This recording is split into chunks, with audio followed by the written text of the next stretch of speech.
Olá, sejam todos mais uma vez bem-vindos ao C-Pop, podcast de cultura pop do Correio do Povo. Eu sou o Carlos Correia, aqui comigo Márcio Gomes. E aí, Márcio, tudo bem? E aí, Carlos, beleza? Tudo.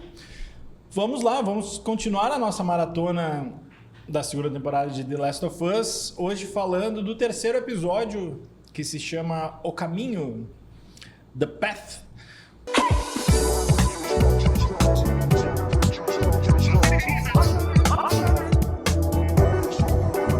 O caminho em português ele pode ter mais leituras, né? É mais uma jornada, o né? path é mais um outro sentido, né? É. Mas enfim, é um episódio bem menos bombástico que o episódio anterior, né? Que teve a morte do Joe. Um episódio MUBI, Um né? episódio, de certa forma, MUBI, né? MUBI. Que também ele pode se aproximar um pouco do primeiro, assim, o primeiro colocou as peças no tabuleiro, depois vem aquela mexida e esse aí meio que reorganiza as peças no tabuleiro, né? Mas então é um pouco isso.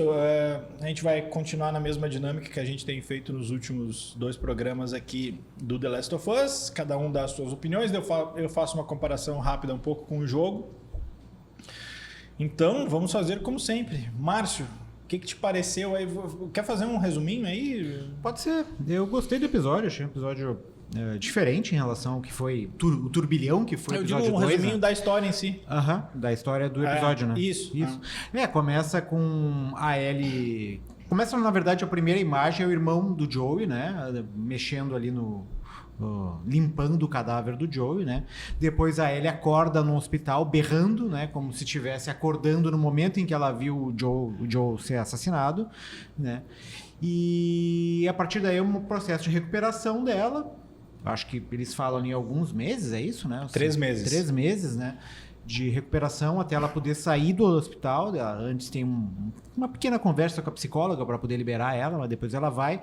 Ela entra dentro de casa, vê as coisas do Joe, né? Chora agarrada na camisa dele. E eles têm uma votação, um grande conselho para saber o que eles vão fazer em relação ao...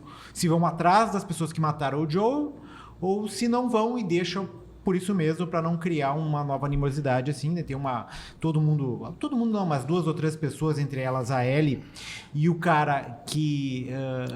o Seth, que apanhou do Joe, né? Por ter Por ter sido homofóbico. Por ter sido homofóbico com a Abby, com a Ellie e a Dina na festa de Réveillon. Apresentam seus casos, né? Uns defendendo a ida de 16 pessoas, né? Os 16 mais competentes entre os guerreiros ali de Jackson, para caçar a galera que matou o Joe. Mas a votação é, por incrível que pareça, menos passional. Menos passional. Eles resolvem ficar, até porque a cidade está em reconstrução, né? Uma reconstrução até bem ativa, né? Quando tem uma grande tragédia, é importante tu reconstruir tua cidade e tornar ela mais forte, né? E não deixar passar 1, 2 anos até conseguir reforçar as estruturas da cidade. 3 meses Jackson está melhor que outras cidades que conhecemos. Exatamente, que passaram por grandes tragédias.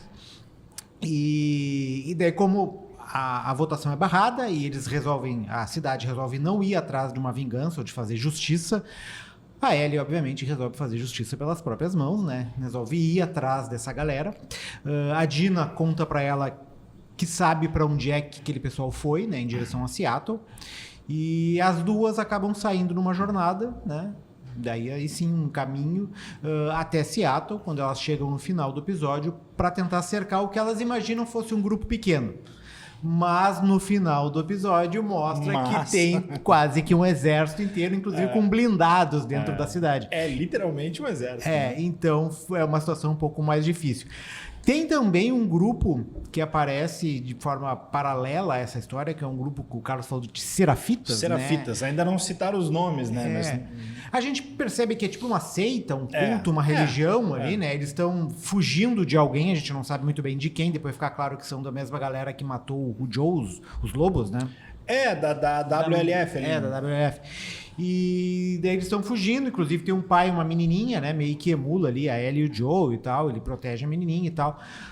E depois passa essa cena em que eles veem que estão sendo seguidos e se escondem, daí mostra depois a Ellie e a Dina passando pelo mesmo caminho, encontrando os corpos desses religiosos que foram mortos ali, muito provavelmente pelo pessoal do exército dos WLF. Ali. Em linhas gerais é isso, né? Sim. O que tu achou? Então, como eu falei, eu gostei, né? Depois daquele impacto do segundo episódio, eu acho que é bom o cara dar uma descompensada, né? E mostra um pouco o impacto, porque eu acho que essa série é um pouco, eu acho que a gente conversou isso no primeiro episódio, no segundo, não sei, é um pouco as consequências dos atos, né? Então, tu tem as ações, né? E o que acontece após cada tomada de decisão, que é um pouco, imagino que deva acontecer no jogo. Cada ação que tu faz tem uma ação contrária, é uma consequência, e eu acho que a série mostra muito bem isso. Dessa vez a consequência foi o luto, né? O luto não só do Joe, né? Mas o luto da cidade toda pelos mortos ali, ó, até uma das linhas de defesa ali no conselho é isso, diz, olha, o Joe morreu, mas morreu muito mais gente, né? Eu perdi minha irmã aqui, então a cidade toda está sofrendo depois das consequências tanto da morte do Joe quanto da invasão ali da horda de infectados na cidade de Jackson. Então eu gosto que a história tem o seu tempo, assim, né? Que não precise precipitar nada, que tu possa construir todo o universo. E acho que isso que faz essa história diferente, assim.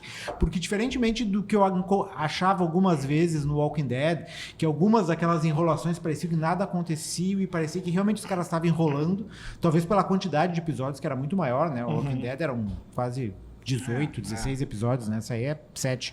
Então, mas... que eu acho pouco, né? É pouco, mas eu acho que é bom, porque daí tu consegue contar Podia ser a tua 10, história. né? Podia ser 10. Mas eu não sei o que vem pela frente, né? Eu imagino que teremos um cliffhanger pra terceira temporada, Pois mas é, eu não sei. E eu ainda tô esperando a história do Eugene, né? Porque é o terceiro eu não episódio sei se vai seguido ter- que eles citam o Eugene, eles têm que contar a Eu história acho do até pelo trailer do próximo episódio que eles vão focar mais na história do Isaac, né? Que ali quando acaba o episódio eles mostram assim meio que uns cenas do próximo capítulo, Sim. né? E ali já mostra o Jeffrey Wright. Eu acho que eles vão mais por esse que é caminho. o personagem que ainda não apareceu Que não na apareceu, série. já é citado, né? Eles Aham. falam, o Isaac tá chamando a gente pra... Aham. mas a gente já sabe que ele vai ser o personagem. Assim, eu gostei, eu acho que, para ser um pouco do contra, foi o episódio que eu mais gostei nessa temporada até agora, porque ele vai pro mesmo caminho do jogo, ele vai pro mesmo destino do jogo, mas eu acho que pela primeira vez ele soltou um pouco a mão no jogo e disse assim, olha só, dá para chegar lá por aqui, mas se a gente for por aqui, também a gente vai chegar.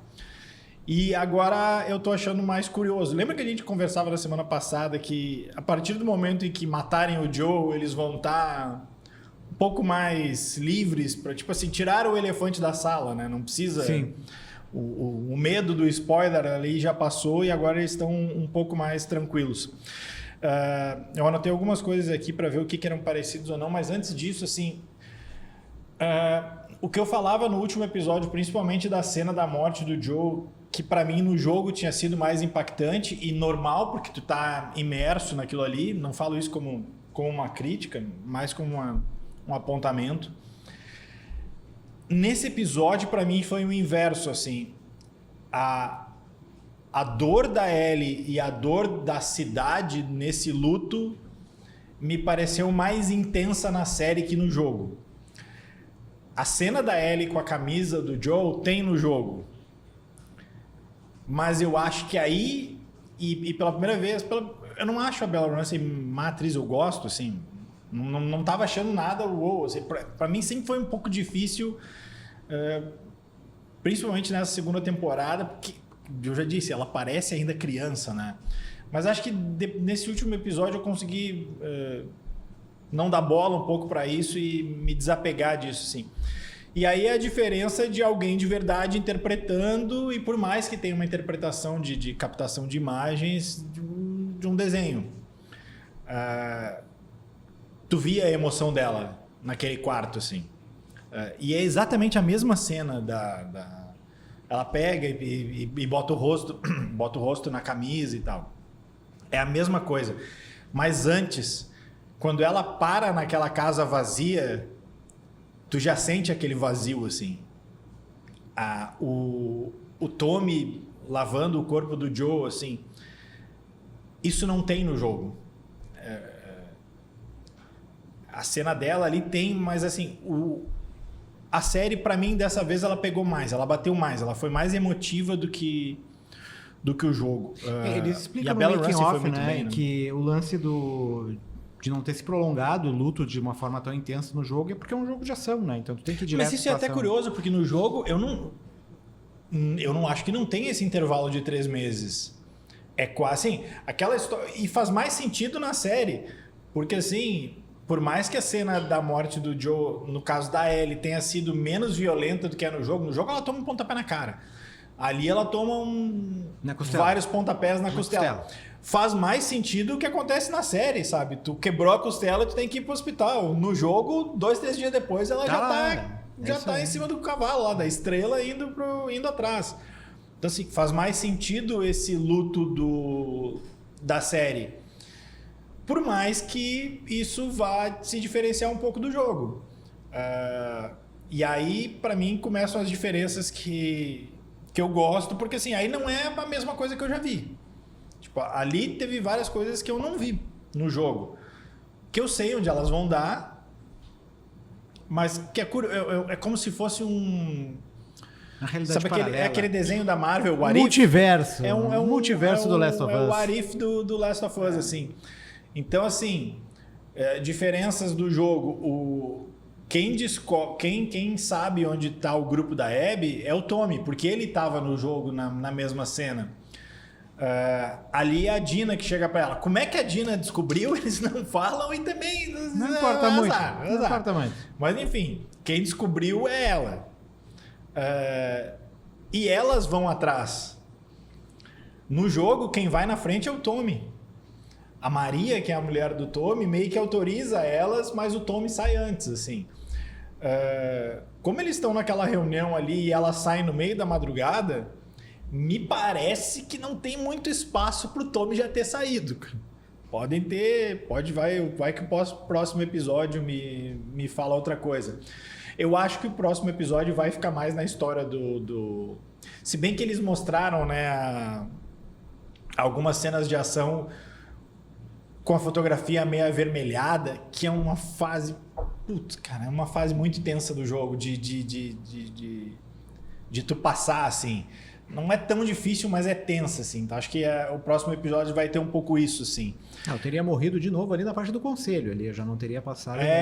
A conversa dela com a psicóloga... Bom, tudo que tem a psicóloga não tem no jogo, porque pelo simples fato que a psicóloga não existe no jogo. Que passa o tempo todo bebendo, inclusive. Né? Errada não tá, né? No Apocalipse. O que é meio estranho, né? Porque tu tem a questão do Apocalipse na série, mas eles vivem numa bolha, né? Porque aquilo ali parece uma cidade de subúrbio norte-americano, né? As casinhas bonitinhas, né? Os caras jogando, as crianças jogando beisebol ali, Sim, um campo, escolinha, né? E tipo, ela sentada tomando uma cervejinha, vendo o jogo, tipo... Meio que uma bolha fora de tudo que cerca ali. Depois tu vai ver Seattle tá completamente destruída. Né? Mas assim, esse episódio desenha um pouco essa transformação da Ellie. Eu acho que assim, o jogo, a Ellie já tá mais raivosa nessa altura do campeonato.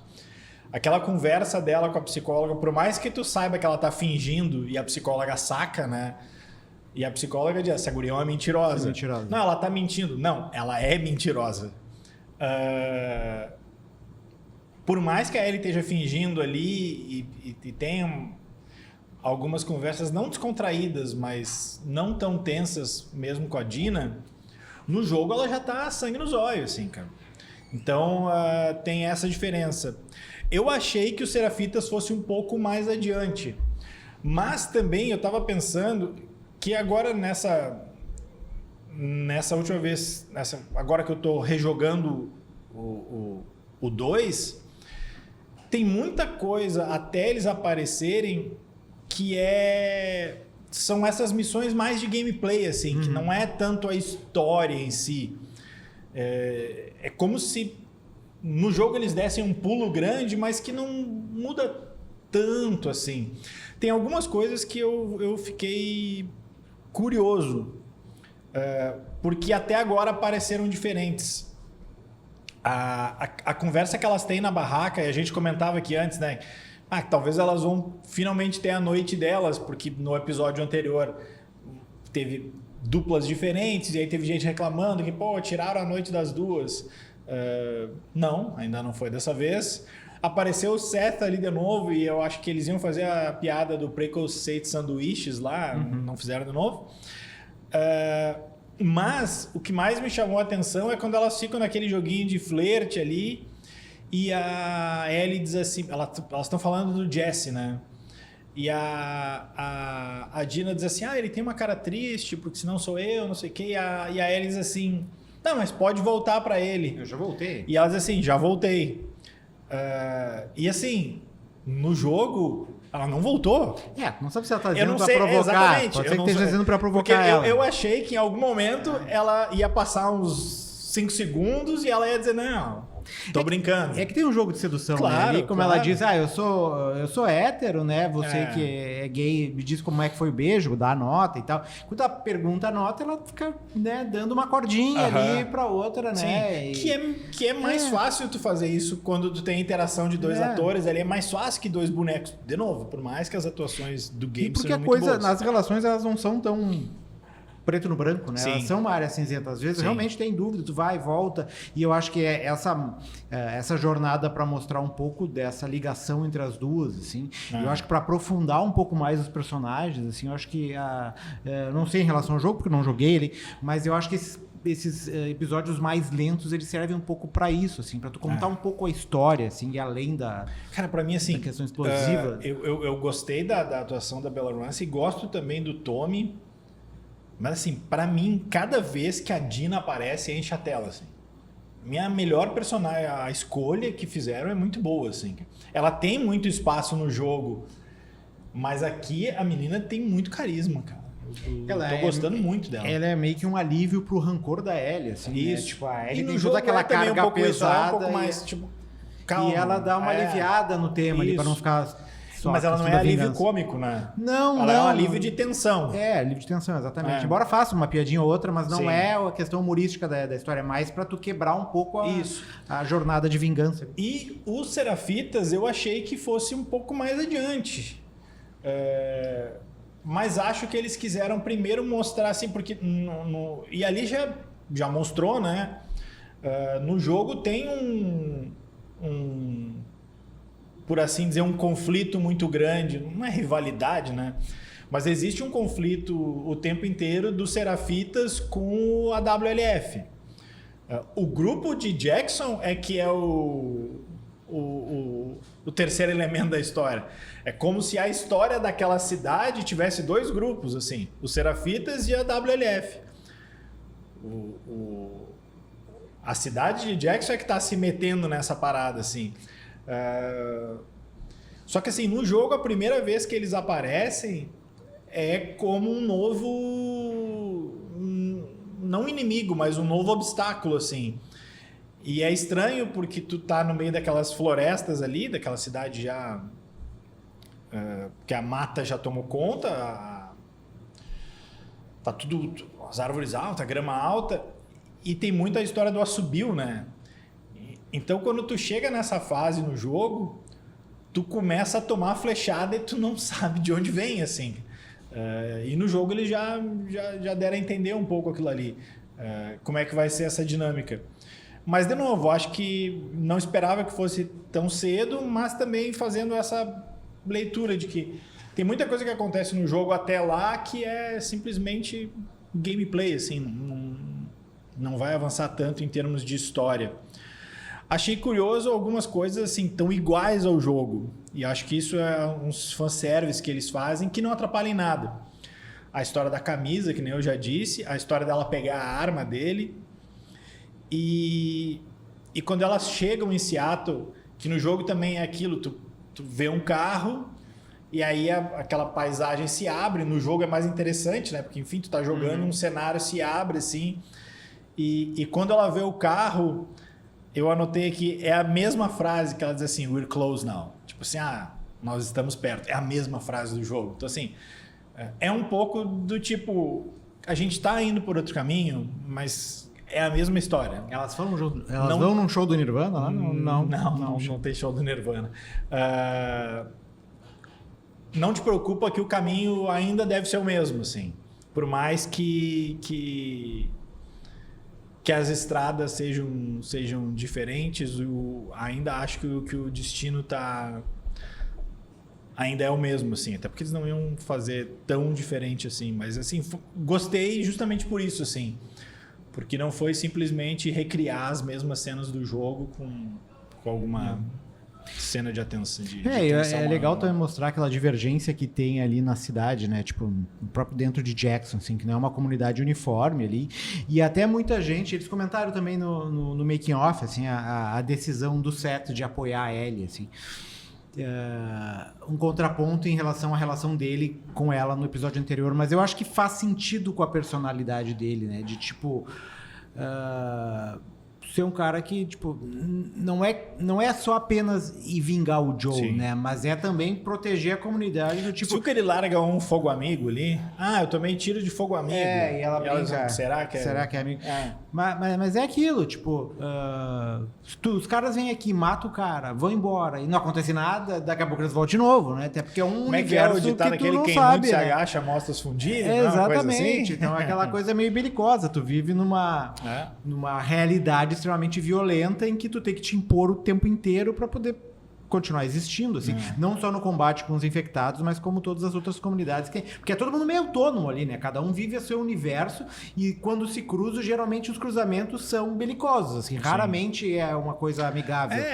Assim, e de novo tem essa coisa da militarização meio ditatorial, né? A Fedra era isso e bem, já tá meio claro que a WLF também é só um novo exército. Ou é um exército, ou é uma coisa messiânica que nem teve na primeira temporada, ali, aquela galera, e agora tem os serafitas. Exato. Ou é religião, ou é militarização, ou tem a coisa meio democrática ali de Jackson, mas que, né? E não é nem... Eu acho que não é nem a militarização pode ser no sentido de equipamento, mas é muito mais...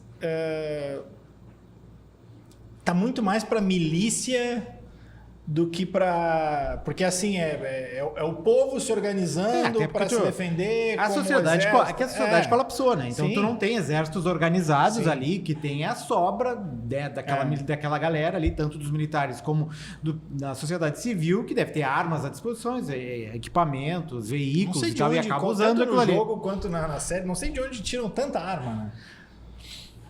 Mas enfim. E no Walking Dead os caras produziam, lembram? Que tinha uma fábrica que produzia bala e tal.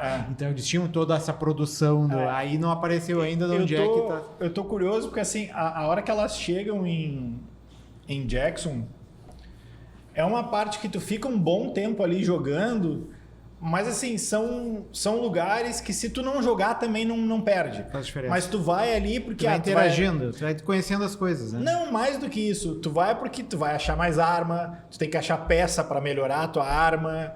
Então tu dá uma volta naquele cenário ali, para lá e para cá, para achar itens, assim.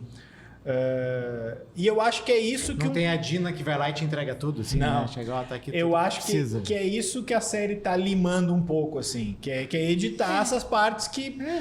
Que tipo é questão pra jogabilidade, mas que não funciona ali, né? Não vai mudar fazer muito diferença em termos ali. de história. Mas... Tem uma cena do trailer que eu também fiquei curioso, né? Já que eu errei a primeira, talvez eu erre a segunda. Mas na cena do trailer... Do próximo episódio, as duas estão sentadas e a Ellie tá tocando um violãozinho, né? Se eu não me engano, no jogo ela canta Take On Me do A-ha, mas como tinha o Future Days que não veio até agora, talvez não seja nem Future Days nem A-ha, né? Eu vi que tem um pôster do Matrix no quarto dela. Vi, tem um pôster do Matrix bem grande. Que ali já devia ser... Era o 2? Não, era o 1. Não. Tô pensando quanto tempo antes. Mas a série também não tá muito tempo longe da nossa realidade, né? Não é um futuro, não é... A série não se passa em 2100, né? O apocalipse deles é 2005, 2003, por aí. No começo. Eles estão mais ou menos na nossa. E agora assim, deve estar em 2025. Então é todo aquele... É como se a gente tivesse parado no final dos anos 90, ali, em termos de produção cultural. Tudo que veio depois não existiu. Ia ter faltado muita coisa, mas quanta coisa a gente ia ter se livrado, né? Quanta coisa a gente ia ter se livrado. Buenas, deu de Last of Us, né? Eu acho que Por sim, hoje, né? sim. Deixa... como o Márcio não vai estar no nosso programa semanal dessa vez, que é do Homem com H, vamos fazer as dicas nesse. Daí tu pode falar de dicas, né? Pode ser. Então, tem que vamos lembrar lá. agora. Dicas da semana.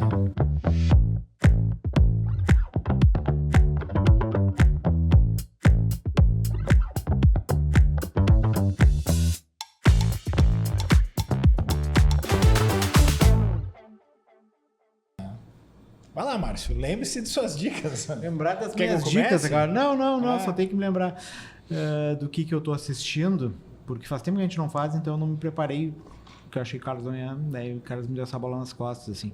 Cara, eu vou dar a dica de um filme que entrou no Max. Nem todo mundo vai gostar, tá? Eu achei interessante, assim, não é um filme que eu me apaixonei, é um filme que eu tava esperando muito pra assistir. Não é o Craven. Não é o Craven. Eu tava esperando desde o ano passado ele entrar no streaming, demorou um pouco pra entrar, entrou agora, acho que no meio desse mês, que é Ouvir o Brilho da TV. Ah, eu quero ver. Aí só da TV Globo. Ele é um filme diferente, assim. É pra ser um filme de terror ou de suspense, mas ele não te dá tanto essa sensação de terror ou de suspense, ele é mais um clima. Né? Eu acho que eu comentei para algumas pessoas, me parece um David Lynch genérico, assim. Que é a história de dois personagens, assim, de dois adolescentes, que acompanham um programa de TV no final dos anos 90. E em determinado momento da história, uma das adolescentes, a adolescente, tem um menino e uma menina, a adolescente desaparece e a série acaba. Passa-se alguns anos e essa adolescente volta. Não são muitos anos, uns 5, 6 anos. Ela volta, retorna, dizendo que a série existiu e que eles têm que salvar a série. Enfim, uma coisa nessa linha, assim. É um filme bem maluquinho, assim. O cara tem que estar com uma disposição bastante boa. Não pode estar com sono pra ver, porque ele também é meio lento, assim.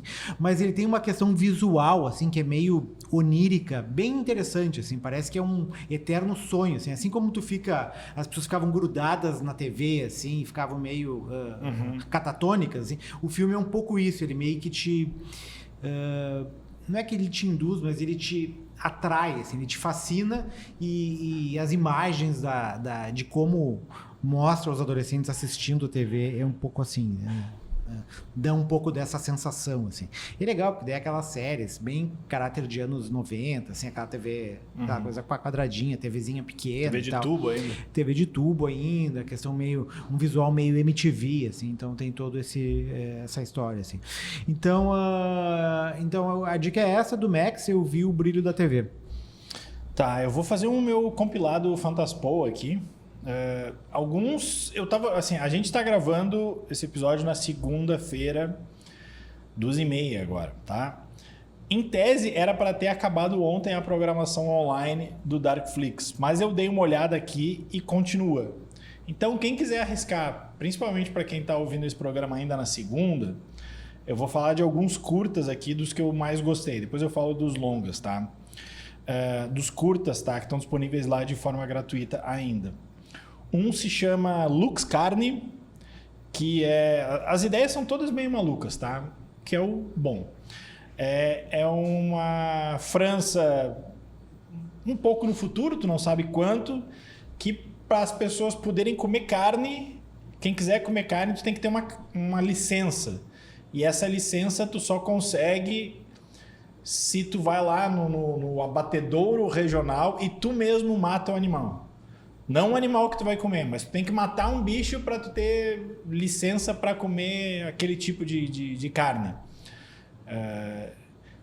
E aí, obviamente, a pessoa que está ali, a repórter que está fazendo a matéria, vai se ver diante de uma outra situação. É meio que um manifesto vegetariano, assim, mas é muito bom.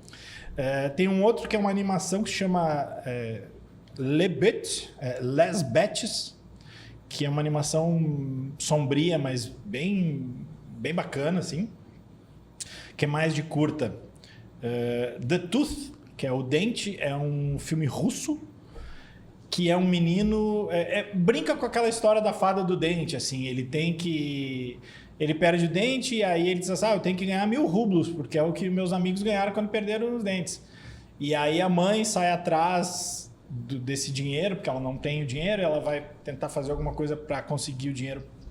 E ela acaba se deparando com outras situações meio fantásticas, porque, enfim, né? Todos esses têm o elemento fantasia na parada. Tipo a Masha e o urso, assim, né? Não vou dar. É que é tão rápido os curtas que não dá. Qualquer coisa que tu falar é meio spoiler.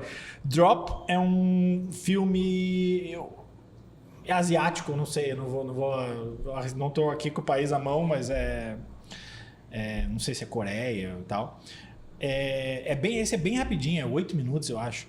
Que é uma menina que tá no escritório sozinho, ela começa a receber vídeos do airdrop, assim, quero compartilhar um vídeo contigo. E aí tu logo vê que é uma pessoa que tá ali, tu não sabe bem se é uma pessoa, se não é. Assim, é um negócio que consegue criar uma tensão absurda em 8 minutos. Só isso já vale. E tem um outro que é muito bonito, que chama Lola. Filmes de chorar, curtas de chorar. Que é um filme de uma menina que ela tá tentando entrar, ela faz um experimento para entrar na mente da avó que sofre de demência. Então é como se ela entrasse na cabeça da avó e tivesse um mecanismo lá apagando todas as memórias. E ela tá ali tentando brigar para que a avó continue se lembrando dela, assim. De novo, esse é filme de chorar. Esses são os curtas que eu indico daqui, tá? Longas eu vou falar mais rápido para não me alongar muito. O Instinto, eu acho, esse até parece que vai ter uma sessão extra, né? Alguns dos vencedores vão passar de novo na terça e quarta-feira. O Instinto é um filme espanhol. Ronald Barracín é o diretor. Tem até entrevista com ele nas nossas redes sociais. É um cara para se ter o nome guardado, porque ele vai estourar logo, assim. É o perfil de quem vai estourar logo. O filme é o perfil de que se cair na Netflix vai virar fenômeno e tal. A história é um cara que tem agorafobia, assim, não consegue sair de casa. E ele topa fazer um tratamento que é basicamente ser adestrado. Tipo, o vizinho dele é adestrador de cachorro e ele topa ser adestrado. E aí a coisa desanda, como é de se esperar. Qual outro filme? Abandonados é um filme britânico, filme de vingança, assim, mas ele brinca com o tempo, é legal. As Outras Pessoas é outro filme britânico de terror, e o que eu melhor posso falar desse filme é que, assim, eu não lembrava a última vez que eu tinha sentido medo no cinema. Mas, assim, medo é o que esse filme faz. É uma casa, tem uma família que está numa casa e tu não sabe se naquela casa tem alguém invadindo, se é fantasma, tu fica com aquela dúvida.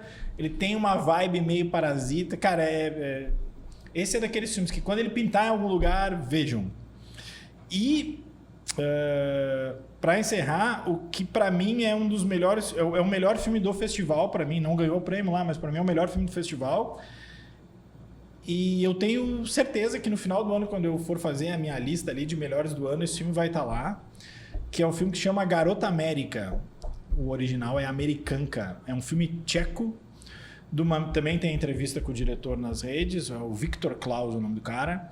É meio que a história dele, assim, é uma menina órfã de rua, que vive num orfanato, depois vai para um reformatório em Praga, ali nos anos 90, e é a história dessa menina, só que assim, falando assim, parece tipo mais um filme. Esse filme visualmente é fantástico, assim, ele é todo... Quem gosta dos filmes do Wes Anderson, tu vai babar nesse filme, assim. Ele é visualmente lindo e o jeito que ele é feito... Vou ter que recorrer a outro para fazer uma comparação, muito guardadas as devidas proporções, óbvias, só para me explicar. Sabe a cena do Psicose, do chuveiro, em que nenhum corte é igual? Sim. Esse cara faz isso com o filme inteiro, assim. Tipo, nenhuma cena parece que tem o mesmo enquadramento, assim. Toda cena vai e volta, toda vez é um... E eu, depois de ter visto o filme, eu encontrei o cara na rua aqui e ainda tava falando, porra, adorei o filme e tal. Mas, cara, tu deve ter enlouquecido o teu editor, o montador desse filme, o cara deve ter ficado louco. Sério, ele levou 1 ano e meio para montar esse filme. Eu disse, cara, é de se imaginar. E o legal, para fechar, é que assim, o orçamento desse filme, porque assim, o filme foi feito, os atores são basicamente crianças de orfanato, assim. E metade do orçamento que o cara podia ter gasto no filme, o cara dedicou para... Até hoje ele mantém essas crianças, assim. Então, além de tudo, o cara é gente boa, assim.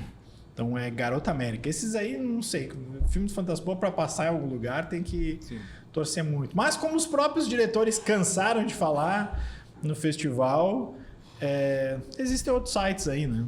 Sim. A entrevista do Pedro Ribeiro, que é o cara do Poço, né? Ele estava aí para lançar um outro que se chama Hit Flu, que é uma gripe que só atinge os ricos. Aí na sessão de perguntas e de comentário depois, o cara perguntou assim, mas tem possibilidade desse filme ir pro streaming? Aí ele diz assim, pelo que eu sei, ele já tá em algum desses sites.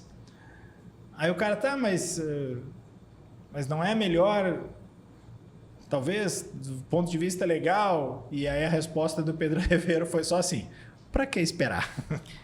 Que para eles muito a questão da divulgação vale mais do que exato. propriamente... Eles não vão ganhar dinheiro com bilheteria nem nada. E a forma dele ser conhecido é isso, as pessoas baixando, talvez, ou vendo no streaming, e daí... Então aqui, ninguém tá incentivando a pirataria nem nada, mas tem os filmes aí que... É isso. A gente volta... Tem episódio domingo? Não, nada indica que não, porque às vezes tem, sei lá, um jogo... NBA, NFL, mas não tem nada Max? por enquanto. Não, Max tem todo domingo. Tem NBA porque tá nos playoffs, né? Mas não vai impedir Qual o time que nunca tinha ganho com o Papa Francisco e agora voltou a ganhar? O Pistons, não é? Tinha uma história assim, eu não sei se era fake ou não. Não sei, o Pistons tá nos playoffs, tá disputando com o Knicks, tá um playoff bem parelho, mas não fiz referência com o Papa Francisco. Assim. Não, mas é um time que tá tempo na fila aí. Mas que tinha uma parada assim que ele tinha disputado não sei quantos playoffs. E aí quando o Papa assumiu, ele nunca mais disputou um playoff. E aí o Papa morreu e horas depois eles ganharam. Eu fiz essa brincadeira com um colega nosso, Felipe Uro, em relação ao Inter, né? Que também não ganhou título da era Francisco. Tem essa tese no Orangotangos, eu vi, que é um filme do Spolidoro. É um curta do Spolidoro, que ele mesmo estava compartilhando, mas é uma tese da personagem de que com o Papa João Paulo, que fez a missa ali do lado do Olímpico ali. E enquanto estava esse Papa, o Inter não ganhou nada. E assim que trocou o Papa, o Inter foi campeão do mundo. O Inter se fartou na era Ratzinger. Exato. Bento XVI. Mas enfim, era isso. Quem edita este programa é Felipe Gerlach. A gente volta falando de The Last of Us na segunda que vem. Ainda essa semana, Luiz Gonzaga Lopes, vou ocupar essa cadeira aí para ele falar de Homem com H. Nem Mato Grosso. Nem Mato Grosso. Spoiler, muito bom filme. Certo? Tchau.